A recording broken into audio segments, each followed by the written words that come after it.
December 31st, 2009. The Lord calls for silence with silence, and in turn, I ask for everything without saying a word. I had pulled out of my mom's driveway 22 hours ago. She had stood on the front porch in her housecoat, waving and talking on a cordless phone while the snow fell. I had filled my childhood room with all my adult possessions. That makes it sound like I filled my room with porno magazines and dildos. I didn't. I don't own a single dildo. I'm a man. I'm not even sure what I would do with a dildo. I mean, I know what dildos are used for, but I don't need one. Just like I don't need one of those big industrial cake mixers, because I don't bake big industrial cakes. If I ended up baking the occasional cake for a special occasion, I would just mix it with a big wooden spoon. It hadn't taken me long to get on the highway. My mom's house was only 7 minutes from the highway. Before I got on the highway, my phone rang. It was my ma. She told me to be safe. I said I would. I had wished someone else was driving. I would rather be a passenger. I had thought of maybe taking the train, but that seemed like cheating. I had done the first 7 days of the novena at various churches on the west side of Cleveland. They'd all been nicely decorated on account of Christmas either being imminent or recently celebrated. I liked being in a church. Almost empty, just the elderly and me. I was the youngest person in the pews by 40 years. I sat up front so I could give everybody the sign of peace. I love giving old people the sign of peace. They shook my hand with such vigor and hope, thinking I must be such a nice young man if I was at a morning mass. I'd wear a suit or at least a shirt and tie, hoping they would assume I was just stopping in on my way to work. When I was little, my grandma would take me to morning mass with her. She used to say this novena every once in a while. You had to leave the novena in a pew of a different church every day. She never told me what she was praying for, but it must have worked because she seemed like she was doing it every couple months. I noticed my car was getting 34 miles per gallon on the highway. Not bad. I said my prayer and changed the radio station. I checked my phone to make sure I hadn't missed a call. Maria hadn't called. The average American receives 7 calls a day on their cell phone. Some greedy little teenager is stealing all my calls. I took a sip of coffee. I had my shoes off. It was hot in the car and I'd like to feel my feet against the pedals. I looked out the window and saw a sign outside that said Denver, Colorado, 175 miles. My left foot was fucked up. I had lost 2 toes in a childhood accident. 1 in 1,000 people will lose a digit at some point in their lifetime. Whenever I entered a room of less than 1,000 people, I would think, I have suffered for you. I have sacrificed. Fear not for your fingers and toes as long as I am in your presence. The sacrifice has already been made. I was driving to Nevada. Even Jesus had to do some time in the desert before he was ready for the world. I am not Jesus. I have very rarely chosen to suffer. It is much less noble when suffering chooses you. As I neared my 30th year, I intended to change. I was a New Year's baby. I don't know if you stay a New Year's baby forever or if some point you were just born on New Year's, but I intended to be born again in the desert, a New Year's baby once again. I had a girlfriend at home. She had brown hair, she had a Dutch nose, she had a crooked smile, she had olive skin, she had hazel eyes. She didn't say I love you all that often. On the other hand, she rarely expected me to apologize. I don't know if that's just a different way of saying the same thing. She had scored in the 98th percentile on her SATs in 1998. That was a fact. Everything else is just my opinion, or an opinion of someone else I'm repeating. But it is a fact that she scored in the 98th percentile on her SATs, and if that fact is to be extrapolated, then when she enters a room of 100 people, only 2 people can be assumed to be as smart or smarter than her. The last time I saw her was at her office Christmas party. There were probably 200 people there. Perhaps 4 people were as smart or smarter than her. The party was being held at the Ritz-Carlton downtown. There were big maroon cartons on the windows. They looked soft. I wanted to rub them against my cheek to make sure. But I resisted. I didn't want to compound my sins. On 7 separate occasions, the bartender had poured me a tall glass of Canadian Club and ginger ale. I did not enjoy most of Marie's work friends, so I got drunk. I had been selfish. I was a sinner. These are the kind of things we do. I saw the man cutting the roast beef, and I could tell by the reckless way he was slicing the meat that he knew he had nothing to fear because I was there. Marie worked for Deloitte and Touche. She was in their enterprise and risk department. She made roughly 2.5 times as much money as me. She was a bit of a year 2000 power bitch. She would always get offended when I would say that. But I wasn't calling her a bitch. I was just saying that girls that make a lot of money are quick to say, fuck it, I'll do it myself. Sometimes I wanted to choke her ass and scream, "Be patient. I've already sacrificed 2 toes for a world I don't even know. What wouldn't I give up for you?" I wish someone would tell me what I needed to sacrifice so I could just get it over with already. It was hard for me to hold on to cash. I remember when I was 25, I thought if I can make $5,000 less than what I'm making now, I'd be doing pretty good. But money didn't stretch as far as I thought it would.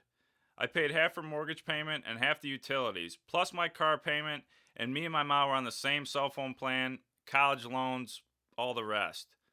All those expenses add up. Plus, you want to take your girl someplace nice, and then you want to get a little drunk. She orders a bottle of wine she wants, the bottle of wine that she can afford, and before you know it, you're paying half the bill with cash and the other half with a credit card, and your budget is blown. Then you have to ask your mom to float you $50 to make it to the end of the month. You feel like a piece of shit, even though your mom did run the cell phone bill up, and you've been stuck paying double the normal amount. But you wanted to be a good son and just handle it. What the heck can you do now, though? So you have to ask for the money like a bum. My mom always acted like she was giving me the money for mowing her lawn or shoveling her driveway so I wouldn't feel bad. She was a good woman. But I should be doing that. I'm her son. I stopped at a church in Nebraska. I sat through Mass. I said my novena. It was no different than being at home. Everybody who goes to Mass daily is old or desperate. They all look the same. I sat in the front and gave everyone the sign of peace. I got gas afterward and picked up a bag of chips, a Gatorade, a large cup of coffee, and some lotto tickets. Marie had worn a red cocktail dress that night. Her hair smelled like expensive shampoo. She was wearing heels. When Marie gets drunk, her eyes get wild. The Christmas party is one of those wild-eyed nights. My eyes weren't exactly sitting still in their sockets either. Her eyes made my eyes even crazier because I look at her and try to read her mind, and I don't have that ability, so I would just make things up, and that was always worse than anything she could actually been thinking. She was standing by the bar talking to her friend Todd. He looked comfortable and calm. He was always nice to me. I was coming back from the bathroom. She had leaned in to tell him something. He laughed and put his arm around her shoulder. She put her arm around his waist for a second. He gave her a little squeeze, and she looked up with him with her crazy eyes. I had told her in the past, please don't touch him when you talk to him. I know he's just your friend, but I don't like it. I fucking told her, please don't. My body felt compacted with fear. I could feel it welling up from my stomach to my throat, and I could barely keep my mouth shut. I flew across the room and clocked him square on the jaw. The room was silent, and I just stood over him for a couple beats. I looked at Marie. Everything drained out of my system, like when you're masturbating and you blow your load on your stomach. You know that was some pointless shit you just did, and the cleanup is not going to be worth the conclusion. A couple guys grabbed me and security came. They took me to jail for that night. They fed me a bologna sandwich with a carton of juice. I saved the napkins. I wiped my hands on my pants. I didn't know if I might have to go to the bathroom at some point during my stay. He didn't press charges. He was cool. They let me out before I had to take a dump. The Justice Center wasn't far from the Ritz. My car was still downtown in the Ritz parking lot. I don't know how Marie got home. She didn't call.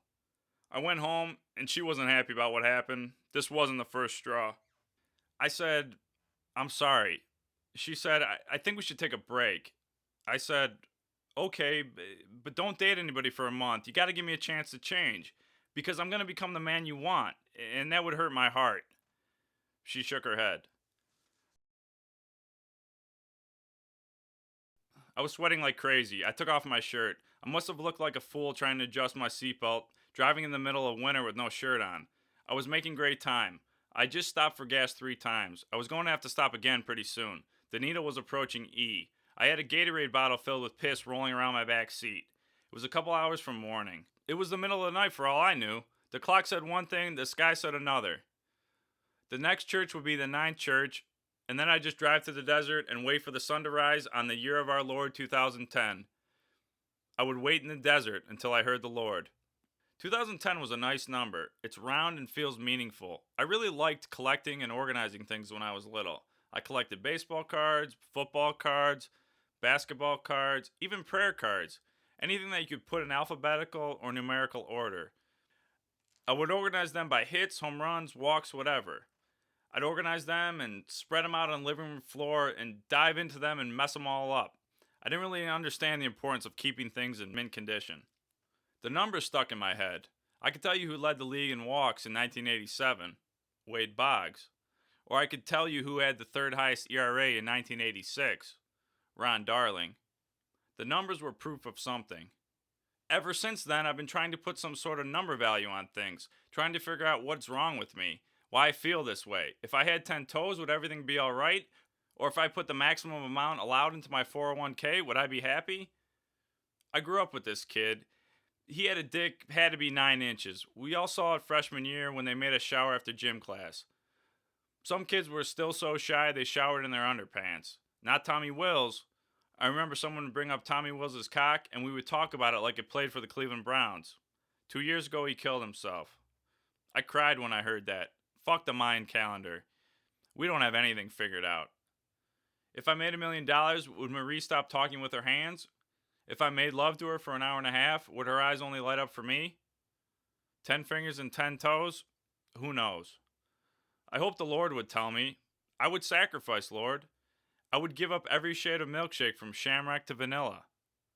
I remember when I lost my toes. It was summertime. I was 8. I was at the pool. My skin was brown from days in the sun. My grandma had smothered me in I love yous and be carefuls before letting me go up with my friend Nick, who lived next door. His mom was sitting on a deck chair. She was talking to someone else's mother. We were going to run and jump into the pool at the same time. We started running towards the pool. I was running so fast I could feel the wind in my mouth. My front leg was already over the edge and I was pushing off with my back foot when my big toe and second toe got caught in the space between the concrete. My body flew into the pool. My toes stayed behind. I hit the water and it turned red. It was an accidental sacrifice. I don't know how much credit the Lord gives you for those. I always wondered if I was different before or if the accident changed me. Unless I wore sandals or walked around barefoot, nobody can tell. But I worried about it. I worried it disgusted Marie to look at my feet, to have them brush against her ankles while we slept. It was another maybe to worry about. The sun was starting to rise. My clock said 10:35. It was still in Cleveland time. I had about 15 miles till I reached St. Dominic's Church. The stretch of highway was pretty bumpy. I had forgotten to throw away the first Gatorade bottle full of piss at the last rest stop, and now there were 2 of them. I could hear them swishing around in the back seat. I checked my phone, hoping she had been sitting on her couch watching the Tyra Banks show, eating a bowl of cereal, a little bored, and decided to shoot me a text. I was thirsty for her attention. But no missed calls, no new messages. I said a Hail Mary. Sometimes in the past when I said a Hail Mary, she would call. I thought that was a sign from God that we were meant to be together, a sign that my stomach would eventually stop aching with worry. I held my phone tight, said 3 Hail Marys, and then opened my phone to see if anything happened. I closed it and said 2 more. Still nothing happened. I saw my exit and put my blinker on. The church was only a mile and a half from the highway exit. I was in the church parking lot before I knew it. I was 10 minutes early. I thought about emptying the bottles of piss in the parking lot, but I wasn't sure if that was somehow sacrilegious. I just left them in the back seat.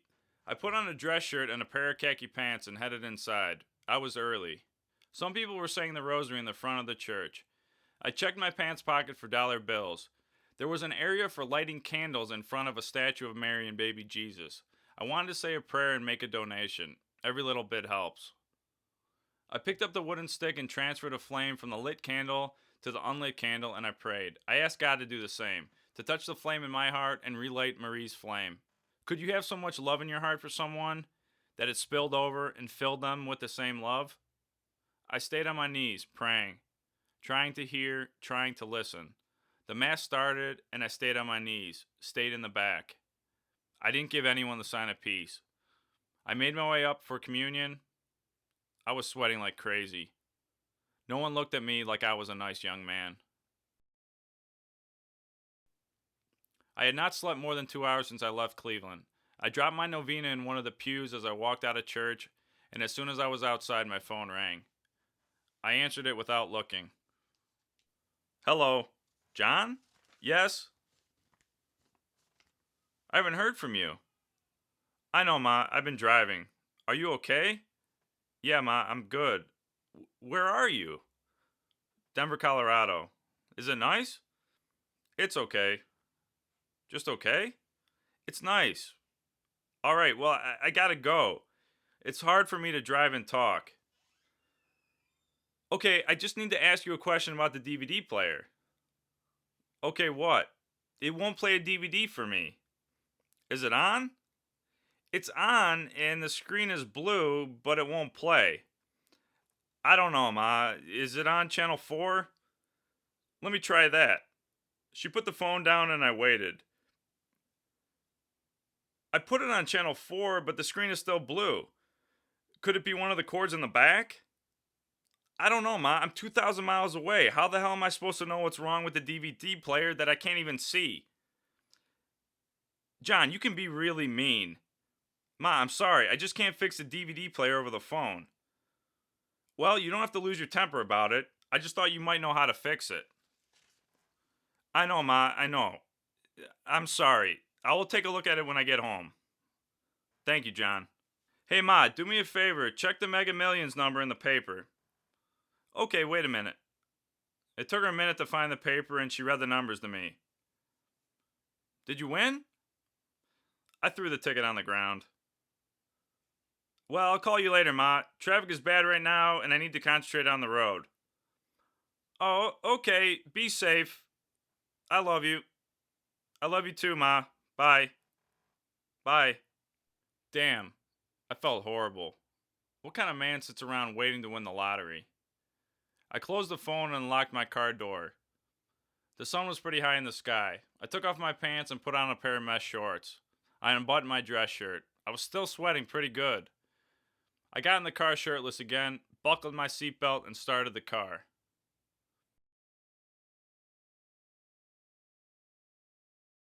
That was it. The novena was done. There was nothing left now but to drive into the desert and wait. I pressed hard on the gas and even leaned forward a little in hopes of giving the car some more momentum. If I was riding a bike, my butt would be off the seat and I would be leaning over the handlebars, exerting every force of will on the machine, pushing it forward with my whole being. The piss in the back seat was swishing back and forth, encouraging me to drive faster. I had stopped for gas again, but I had started to enjoy the nautical sound. I didn't dispose of it. I would be in the desert soon. The car was humming. I was gripping my phone so tight, my hand hurt. I had said 145 Hail Marys and still no call. I'd even stopped praying for her to call. Now I was just praying that she wasn't fucking Todd. Sometimes you just want a lowercase m miracle. I saw my first sign for Zion National Park. There were 4 national parks in the desert, and I decided that Zion seemed like the best choice to hear the Lord.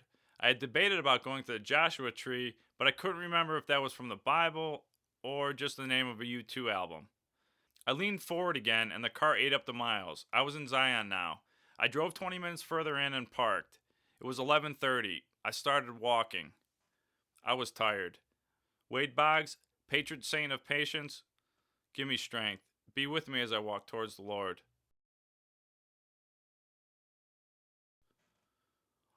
There was only silence in the desert. I looked at my cell phone. It said 12:08. I had entered the new year without even knowing it. Perhaps I was different now, baptized by the flipping of the calendar, but I heard no angels sing and I saw no doves fly. I sat down in the sand, rubbing my eyes. My heart was beating like crazy. I decided to start singing on Eagle's Wings. I couldn't remember all the words, so I just repeated the parts I could remember. I clutched my cell phone so tight my hand cramped. I sang until my throat was hoarse and dry. The sun was starting to climb. I lay down in the sand and called my ma. It rang 5 times before my ma picked up. Hello? Happy New Year. John? Yeah. Are you okay? Yeah. Where are you? I'm on my way home. I just wanted to give you a ring because I think my phone's gonna die soon. So it'll be a couple days before I can talk to you, and I don't want you to worry. You didn't bring a charger with you? No, Ma, I forgot. You should just leave it in the car. That way you can always charge it. Yeah, Ma, I know. Anyway, I gotta go. It's about to die. I'll talk to you later. I love you. I love you too. Drive safe. Okay, Ma, I will. I hung up the phone and buried it in the sand.